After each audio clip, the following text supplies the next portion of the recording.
आज से laws of motion में शुरू कर रहा हूँ और लॉज ऑफ मोशन का जो पहला टॉपिक है वो मैं लेने वाला हूँ कॉन्स्ट्रेंड मोशन। तो आप लोग हेडिंग दे सकते हैं, आप अपने कॉपी कलम लेके बैठ जाइए और हेडिंग दे सकते हैं कॉन्स्ट्रेंड मोशन। आप कोशिश कीजिए कि जब भी कोई भी वीडियो, ये जो 15 और 15 मिनट के 2 वीडियोज़ जो हर रोज़ अपलोड हो रहे हैं, वो किसी भी समय जब आप बैठें तो कोई एक वीडियो पूरा कंप्लीट देखें, पूरे को कंप्लीट कॉन्सेप्ट को सीखें और तब जाके दिन भर में ही किसी समय एक दूसरा जो वीडियो है उसको भी आप कंप्लीट देखें। मैं आपको विश्वास दिलाता हूँ कि आपके जितने भी कॉन्सेप्ट हैं वे सभी क्लियर हो जाएंगे। मैं बहुत सारा ऐसा ट्रिक बताऊंगा जिससे बहुत सारे टफ क्वेश्चन बहुत आसानी से बनने वाले हैं और वे सब ट्रिक ऐसे नहीं होंगे जो सिर्फ किसी एक तरह के क्वेश्चन में अप्लीकेबल हो सकेंगे। मैं वैसा ही ट्रिक आपको बताऊंगा जो बहुत सारे क्वेश्चंस में अप्लाइड हो सकेंगे और जो आपको एक कॉन्सेप्ट प्रोवाइड करेगा। ट्रिक क्या होता है कि अक्सर ट्रिक आप सीख तो लेते हैं लेकिन जब एग्जामिनेशन हॉल में बैठते हैं तो ट्रिक काम नहीं देता, कॉन्सेप्ट काम देता है। तो मैं कोई भी ऐसा ट्रिक नहीं बताने वाला हूं जो आपको अभी तो आप सीख जाएं लेकिन एग्जामिनेशन हॉल में आप फेल कर जाएं। मैं जो भी आपको ट्रिक बताऊंगा वो आपके ध्यान में रहेगा, वो आपके जहन में रहेगा जब तक आप जे एडवांस का एग्जामिनेशन हॉल में बैठ के पूरा कंप्लीट एग्ज़ाम नहीं दे देते हैं। ठीक है, वो जितने भी कॉन्सेप्ट होंगे सारे कॉन्सेप्ट आपके एग्जामिनेशन हॉल में आपको काम देंगे। ठीक है, इस सीरीज का सबसे बड़ा मोटो ये है कि आपको प्रिपेयर करना जेईई मेन और जे एडवांस के लिए। तो मेरे पास जितने भी अच्छे अच्छे कॉन्सेप्ट हैं वे सभी मैं इस सीरीज में बताने वाला हूँ। जो लोग 12 में गए हैं, चाहे जो लोग 11th में अभी तुरंत मूव किए हैं, या जो लोग 12 से टारगेट में जाने वाले हैं और चाहते हैं कि मेरा कंप्लीट लेक्चर देखना, तो वो मेरे पेड चैनल को ज्वाइन कर सकते हैं। ये जो अभी जो सीरीज मैं स्टार्ट कर रहा हूँ ये कंप्लीट फ्री ऑफ कॉस्ट है जेईई मेन जे एडवांस 2020 के लिए। शुरू करते हैं कॉन्स्ट्रेंट मोशन और देखते हैं सारे वीडियोज़ को आप बहुत बेसिक से देखिएगा। देखिए कॉन्स्ट्रेंट मोशन में क्या है। देखिए जैसे मान लेते हैं कि 2 ऑब्जेक्ट कनेक्टेड है एक दूसरे से, एक स्ट्रिंग से कनेक्टेड है। ओके, ये 2 ब्लॉक है, ये ए ब्लॉक है और ये बी ब्लॉक है। ये 2 ब्लॉक एक स्ट्रिंग से कनेक्टेड है। ये जो ब्लॉक ए है ये इस तरफ जा रहा है v1 वेलोसिटी से, जो कि स्ट्रिंग से θ1 एंगल बना रहा है। ये जो बी ब्लॉक जो है वो इस तरफ जा रहा है v2 वेलोसिटी से और स्ट्रिंग से θ2 एंगल बना रहा है। ठीक है, ये देखिए ये जो स्ट्रिंग है ये लाइट स्ट्रिंग है और ये एक्सपैंड नहीं हो सकता है। ठीक है, ये इसका लेंथ फिक्स है। इस स्ट्रिंग का यदि लेंथ L मान ले तो इस स्ट्रिंग का जो लेंथ होगा वो कांस्टेंट होगा। ऐसा आपको एज्यूम करके चलना है। देखिए तो जब L का वैल्यू कांस्टेंट है तो इसका dL/dt का वैल्यू कितने के बराबर आ जाएगा? 0। देखिएगा बहुत इंपॉर्टेंट कॉन्सेप्ट यहाँ से मिलेगा। अब देखिए इसका जो dL/dt का वैल्यू 0 हो गया, इसका मतलब है इस ब्लॉक का इस तरफ जाने का रेट और इस ब्लॉक का इससे दूर जाने का रेट ये बराबर होना चाहिए, तभी तो ये dL/dt ये L लेंथ कांस्टेंट होगा, नहीं तो ये स्ट्रिंग क्या हो जाएगा? लूज हो जाएगा और A और B के बीच में सेपरेशन घट बढ़ सकता है। ठीक है, तो ये जो स्ट्रिंग है ये इलोंगेट नहीं हो सकता है तो सेपरेशन बढ़ नहीं सकता है और ये इसको स्ट्रिंग को लूज भी नहीं होना है, तो दोनों के बीच जो सेपरेशन है वो घट भी नहीं सकता है। ये कंडीशन है, तभी जाके आप कॉन्स्ट्रेंट मोशन लगा सकते हैं। कॉन्स्ट्रेंट मोशन का मतलब ही होता है 2 कनेक्टेड ऑब्जेक्ट का रिस्ट्रिक्टेड मोशन। 2 कनेक्टेड ऑब्जेक्ट जब एक रिस्ट्रिक्टेड मोशन में रहता है that is called constraint motion. या कोई सिस्टम है, ठीक है, जिसमें बहुत सारे ऑब्जेक्ट भी हो सकते हैं, वे सभी एक दूसरे से इस तरीके से कनेक्टेड हैं, उन सभी का मोशन यदि रिस्ट्रिक्टेड है then you can say that type of motion is said to be constraint motion. तो ये कॉन्स्टेंट मोशन का कॉन्सेप्ट मैं यहाँ पे डिटेल में बताने वाला हूँ, समझिएगा। यहाँ पे तो dL/dt का वैल्यू 0 हो गया, इसका मतलब है v1 का इधर जाने का रेट और v2 का इधर जाने का रेट सेम होगा, तो v1 का ये कंपोनेंट कितने के बराबर हो जाएगा? v1 cos θ1 और इसका इधर का वेलोसिटी कितना हो जाएगा? v2 cos θ2। ठीक है, तो यहाँ पे देखिए जो नज़दीक जा रहा है dL/dt का डिफ्रेंशिएशन मतलब रेट में, लेंथ के रेट में कोई चेंज नहीं हो रहा है, दोनों के सेपरेशन के रेट में कोई चेंज नहीं हो रहा है। इसका मतलब है इसका इधर जाने का रेट, नज़दीक जाने वाले को हम लोग निगेटिव एज्यूम करके चलेंगे। जो मैं बता रहा हूँ उसको वैसे ही यूज करना है। देखिएगा क्वेश्चन कितने आसानी से बन जाएगा। ये एक बहुत ही अच्छा ट्रिक है, ठीक है, और ये एक कॉन्सेप्चुअल ट्रिक है। ये ऐसा ट्रिक नहीं है कि एक ही क्वेश्चन में लगेगा। इससे रिलेटेड जितने भी कांस्टेंट मोशन से रिलेटेड जितने भी क्वेश्चन है, सब में मैं ये ट्रिक आपको अप्लाई करके दिखाऊंगा। देखिए dl/dt का वैल्यू यहाँ पे 0 है, तो इस ऑब्जेक्ट का जो इधर जाने का रेट है, नज़दीक जाने का रेट, ठीक है, तो नज़दीक जाने वाले को निगेटिव लेके चलेंगे, तो -v1 cos θ1, और इसका दूर जाने का जो रेट है कितना है, v2 cos θ2 plus v2 cos θ2 and that is equal to कितना हो जाएगा, 0। ठीक है, नज़दीक जाने वाले को निगेटिव, दूर जाने वाले को पॉजिटिव, तो क्या हो गया, dl/dt का वैल्यू कितने के बराबर हो गया, 0। तो यहाँ से क्या आ सकता है, v1 cos θ1 that is equal to v2 cos θ2। ठीक है, ये कांस्टेंट मोशन का एक बहुत ही बेसिक पॉइंट था। अब चलते हैं इस पे और इसका एक एग्जाम्पल देख लेते हैं।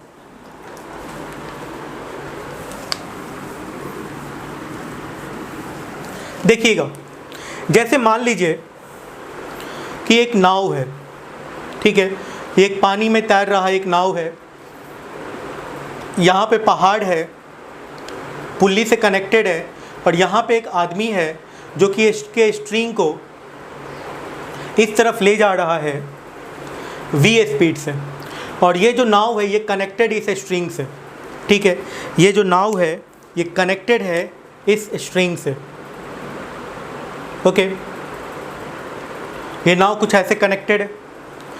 ये जो नाव है वो हॉरिजॉन्टल से थीटा एंगल बना रहा है, और इस तरफ ये जा रहा है u स्पीड से। कितने स्पीड से जा रहा है, u स्पीड से, और ये आदमी कितने स्पीड से दूर जा रहा है, v स्पीड से।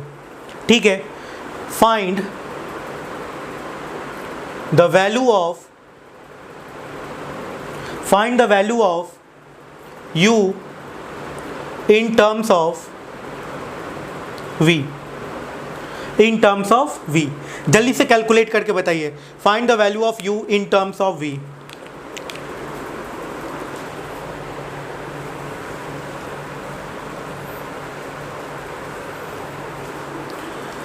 देखिएगा, इस क्वेश्चन में जो हम लोगों ने पीछे के कॉन्सेप्ट को सीखा था वो कैसे अप्लाई करेंगे। इसके लेंथ को L1 और इसके लेंथ को L2 मान लेते हैं। अब यहाँ पे क्या हो जाएगा, L1 प्लस L2 का वैल्यू कितने के बराबर हो जाएगा, कांस्टेंट के बराबर। इसको डिफ्रेंशिएट कर देते हैं, dl1/dt प्लस dl2/dt, और इस कांस्टेंट का वैल्यू कितने के बराबर हो जाएगा, 0 के बराबर। dl1/dt, देखिए ये नाव और ये पुल्ली के बीच का रेट, तो ये u है, तो इसका इधर का स्पीड क्या हो जाएगा, u cos थीटा। ये क्या हो जाएगा, u cos थीटा। इसका वेलोसिटी स्ट्रिंग के डायरेक्शन में लेना है, यही तो करना होता है।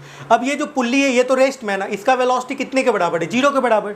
ठीक है, तो dl1/dt का वैल्यू कितने के बराबर हो जाएगा, ये नज़दीक जा रहा है u cos थीटा से और ये रेस्ट में है, तो dl1/dt का वैल्यू हो जाएगा -u cos थीटा। dl2/dt को देखते हैं, dl2/dt ये रेस्ट में है, ये दूर जा रहा है, कितने वेलोसिटी से दूर जा रहा है, v से, तो ये क्या हो जाएगा, +v that is equal to 0। तो v का वैल्यू कितने के बराबर मिल गया, u cos थीटा के बराबर। तो u का वैल्यू कितने के बराबर हो जाएगा, v/cos थीटा। ठीक है, चलिए फिर अगले क्वेश्चन पे। अच्छा, इसको एक और मेथड से इस क्वेश्चन को बनाया जा सकता था। यदि ये मेथड आपको समझ में आ गया तो मैं एक और आपको मेथड बता देता हूँ। देखिए, मिटा देते हैं इसको और देखते हैं सेकेंड मेथड। सेकेंड मेथड लिखिए, सेकेंड मेथड क्या है, ये स्ट्रिंग का वेलोसिटी v है ना। इस स्ट्रिंग का मतलब इसका इधर का वेलोसिटी कितना है, v, ये स्ट्रिंग का वेलोसिटी v।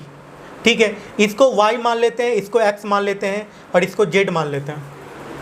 मतलब dz/dt का वैल्यू कितने के बराबर दिया हुआ है, v के बराबर। dz/dt इसका वैल्यू कितने के बराबर दिया हुआ है, v के बराबर। ठीक है, और dx/dt का वैल्यू कितने के बराबर दे रखे हैं, u के बराबर। dx/dt u दिया हुआ है। ठीक है, dy/dt, क्या नाव का हाइट चेंज हो रहा है, नहीं, तो dy/dt का वैल्यू कितने के बराबर, एक तरीके से 0 के बराबर। ठीक है, अब x y z में क्या रिलेशन होगा, x² plus Y square that is equals to Z square. Time के रिस्पेक्ट में इसको डिफ्रेंशिएट कर दीजिए, तो ये क्या आएगा 2x dx by D T plus 2y dy by D T equal to 2z dz by D T. dy by D T zero हो जाएगा, तो यहाँ से क्या आएगा 2x dx by D T that is equals to 2z dz by D T. 2 से 2 cancel out हो गया। dx बाई डी टी को क्या लिख सकते हैं u, और dz बाई डी टी को क्या लिख सकते हैं v। तो इस पॉइंट से आप क्या लिख सकते हैं, इस पॉइंट से यदि आप कॉन्सेप्ट को लिखिएगा तो क्या हो जाएगा, यहाँ से देखिए x into D X by D T, तो x into D X by D T कितने के बराबर है u equal to Z into V. ठीक है, तो x by Z into U equal to क्या हो गया v। x बाई जेड क्या हो सकता है, base by hypotenuse cos theta, तो v का वैल्यू कितने के बराबर हो गया u कॉस थीटा के बराबर। देख सकते हैं कितने आसानी से कैलकुलेट हो गया।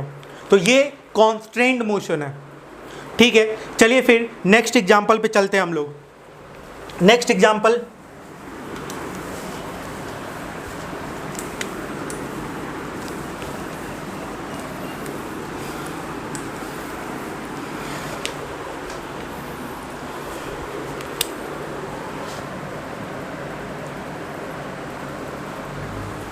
ये एक वाल है। ठीक है, ये एक वाल है, ये वर्टिकल वाल है और ये हॉरिजॉन्टल वाल था। ठीक है, अब यहाँ से क्या है कि एक रॉड,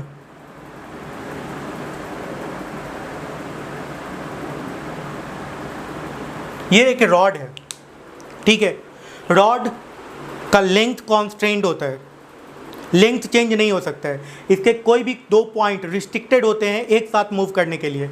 देखिएगा, तो इस रॉड में क्या है कि ये रॉड का इधर का वेलोसिटी, नीचे का वेलोसिटी, इस रॉड का नीचे का वेलोसिटी ये u दे रखे हैं और इसका हॉरिजॉन्टल वेलोसिटी v दे रखे हैं। ठीक है, ये एंगल थीटा दे रखे हैं। क्वेश्चन है find the value of u in terms of v, find the value of u in terms of v। ये क्वेश्चन है, आप इसको बना के दिखाइए।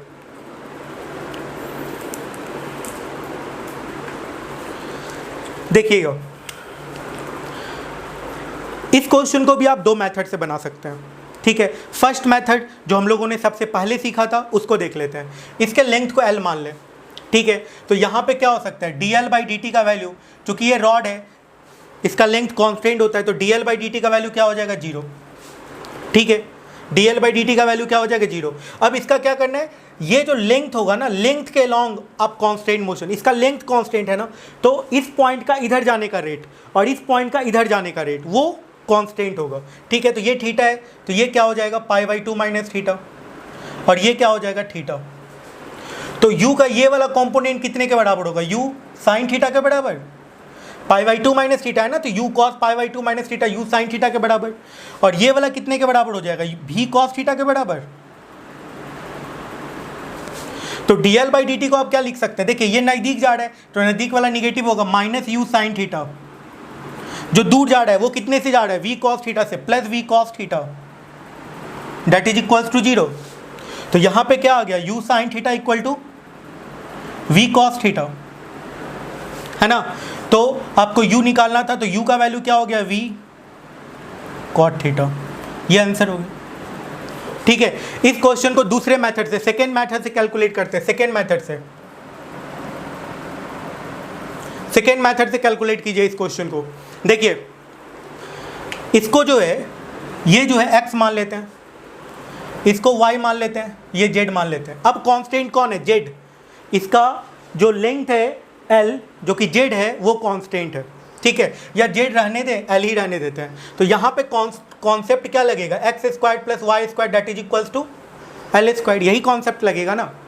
तो अब इसको डिफ्रेंशिएट कर दीजिए टाइम के रिस्पेक्ट में, 2x dx by D T plus 2y dy by D T equal to 2l dl by D T, ऐसा हो जाएगा।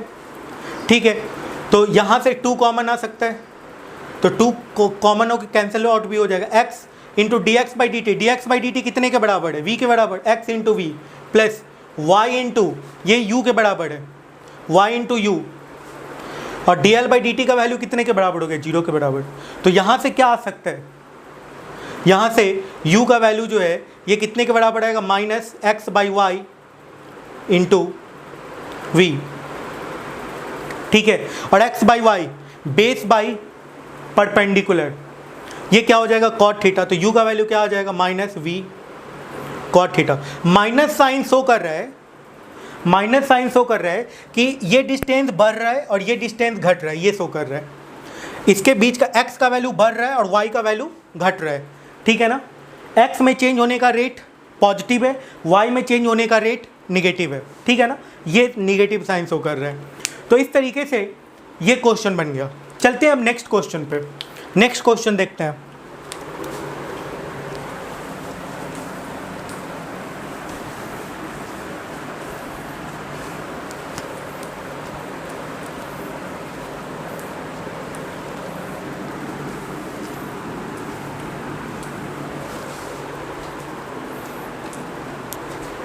देखिएगा, ये क्वेश्चन आपके लिए है। ये एक ब्लॉक है, ठीक है, और ये एक पुल्ली है, इसको इधर खींचा जा रहा है, या ये एक ब्लॉक से कनेक्टेड है, ये इस तरफ जा रहा है 20 मीटर पर सेकेंड से। ये वाला एंगल 37 डिग्री दे रखा है। ये ब्लॉक ए है, ये ब्लॉक बी है, ये हॉरिजेंटल मूव कर रहा है, ठीक है ना।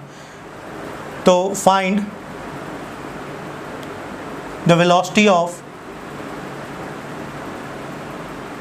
ब्लॉक बी कैलकुलेट करना है, find the velocity of block B, ठीक है। देखिए इस क्वेश्चन को कैसे बनाएंगे, इसको L1 मान लेते हैं, इसको L2 मान लेते हैं, वही क्वेश्चन जो सबसे पहले हम लोगों ने सॉल्व किया था। तो यहाँ पे क्या हो जाएगा, L1 plus L2 equal to constant. तो यहाँ पे क्या हो जाएगा, dl1 by D T plus dl2 by D T, constant का differentiation 0। dl1 by D T का वैल्यू, इस लेंथ में चेंज आने का रेट कितना है, v, ये 37 डिग्री है, तो ये हो जाएगा क्या, v साइन 37 डिग्री, ये हो जाएगा। तो dl1 बाई डी टी को क्या लिखेंगे, माइनस v साइन 37 डिग्री, और ये 0 हो जाएगा, पुल्ली से कनेक्टेड है, ठीक है। अब देखिए plus dl2 by D T, ये क्या हो जाएगा, दूर जा रहा है, कितने मीटर पर सेकेंड से, 20 मीटर पर सेकेंड से, तो ये क्या हो जाएगा, plus 20 that is equals to 0। तो यहाँ पे क्या होगा, माइनस वी साइन 37 डिग्री कितना होता है, 3/5 plus 20 that is equal to V. तो वी का वैल्यू कितना आ गया, 100/3 मीटर पर second. This is the final answer. तो इस तरीके से इस पे बेस्ड क्वेश्चन बनाएंगे। कांस्टेंट मोशन अभी खत्म नहीं हुआ है, बहुत कुछ कांस्टेंट मोशन में भी बताना है, लेकिन वो अब नेक्स्ट वीडियो में हम लोग देखते हैं। Thank you.